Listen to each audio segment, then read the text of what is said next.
안녕하세요. 전샘의 기업사랑TV 복립입니다. 오늘은 저자 심재우의 심플 퀘스천 책을 요약해 보았습니다. 유능한 인재 혹은 최고의 기업이 갖춰야 할 역량 또한 문제 해결 능력일 수밖에 없습니다. 그렇다면 문제 해결 능력은 어떻게 갖출 수 있는 것일까요? 이 책에서 어떤 기업, 어떤 상황에도 적용할 수 있는 효과적인 문제 해결 방법을 만들어냈습니다. 이 전체 과정에서 가장 중요한 역할을 하는 것이 바로 질문이라고 합니다. 이제 북립을 시작하겠습니다.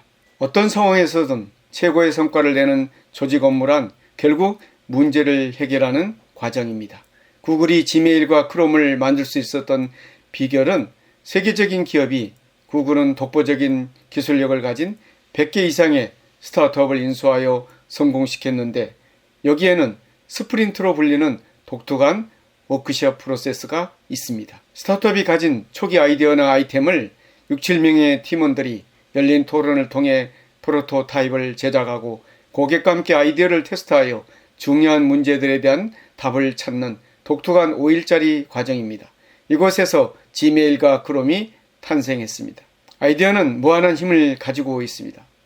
문제 해결의 핵심은 즉시 실행 가능한 아이디어나 해결책을 개발하는 게 아니고 초기 아이디어를 다듬고 살려서 점점 더 실행력과 효과성이 높아지도록 만드는 데 있습니다. 목표를 확인하기에 리더가 던져야 할 질문의 역할입니다. 모르는 것을 알게 해줍니다. 설득할 때 상대방의 저항을 감소시킵니다. 질문에 대해 답변하면서 스스로 설득됩니다. 다른 각도에서 바라보면 완전히 다른 세상이 보입니다.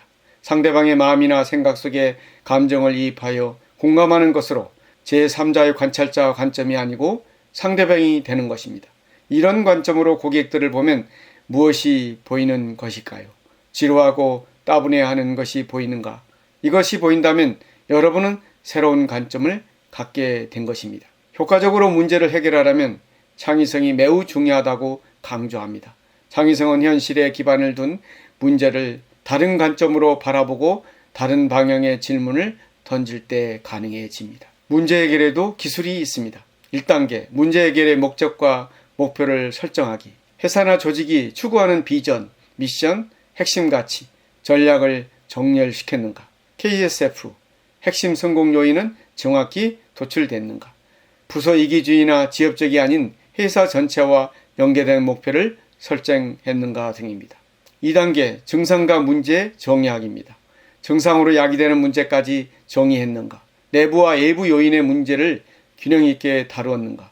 문제의 주체와 객체를 명확히 서술했는가 등입니다. 3단계, 문제와 원인을 분석하기. 중복되거나 누락된 것은 없는가. 다양한 카테고리를 다루었는가. 아이디어를 발산하고 나서 핵심 원인으로 수렴했는가 등입니다. 4단계, 솔루션 개발하기입니다. 솔루션의 실행 주체가 자신이 되더라도 공정하게 평가했는가. 다양한 카테고리를 다루었는가. 아이디어를 발산하고 나서 핵심 솔루션으로 수렴했는가 등입니다. 5단계, 액션 플랜 실행하기입니다. 단계별 액티비티는 누구라도 쉽게 이해되도록 세분화하고 구체화했는가. 담당자는 가장 적합한 사람으로 선정했는가. 이정표를 활용하여 시각적으로 나타냈는가 등입니다. 6단계, 결과와 향후 계획 리뷰하기입니다. 실행 전과 후의 비교를 수치화했는가. 표준화와 시스템을 고려했는가.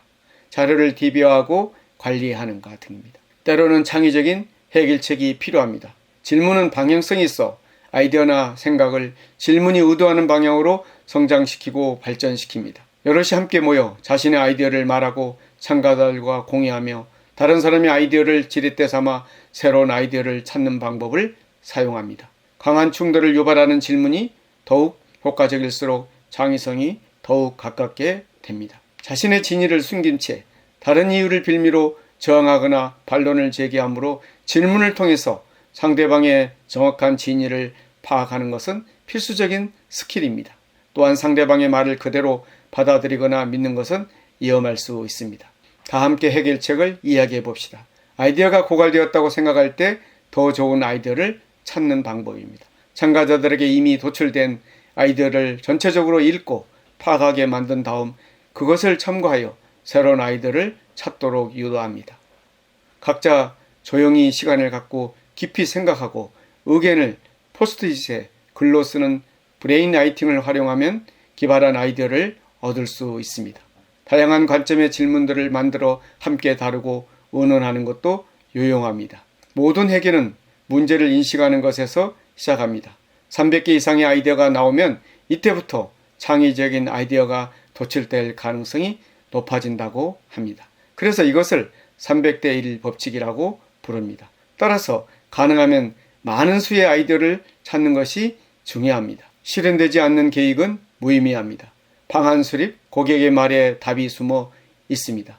솔루션의 실행 주체가 자신이 되더라도 공정하게 평가했는가, 다양한 카테고리를 다뤘는가, 아이디어를 발산하고 나서 핵심 솔루션으로 수렴했는가 등입니다. 방안 실행, 누가 언제 무엇을 어떻게 할 것인가.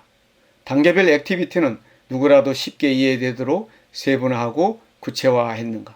담당자는 가장 적합한 사람으로 선정했는가. 이정표를 활용하여 시각적으로 나타냈는가 등입니다. 결과 점검, 스스로 피드백을 얻기 위한 질문 실행 계획을 수립하여 일정 기간 동안 실행한 후에는 결과에 대해서 분석하고 거기서 나온 교훈이나 인사이트를 활용하여 향후 계획을 세우는 과정이 필요합니다. 이것을 팔로우업이라고 부릅니다. 팔로우업에는 크게 4가지를 실행하는데 실행 사항에 대한 정기적인 점검, 주간팀의 추진 사항의 보고, 주간팀의 프로젝트 사후관리, 그리고 성과에 따라 공정한 평가와 적절한 보상을 합니다. 이 책에서 제시하는 다양한 질문들을 기업이 직면하는 다양한 상황과 문제를 적용하다 보면 인적 자원은 물론이고 시간 비용을 최소화하고 성과를 극대화하는 효율적인 조직을 만드는 데 도움을 받을 수 있을 것입니다. 반복되는 문제로 위기를 겪는 기업, 미팅과 토론을 해도 문제 해결이 쉽지 않은 조직이라면 참고했으면 합니다. 오늘 전샘의 기업사랑TV 북리뷰를 마치겠습니다. 감사합니다.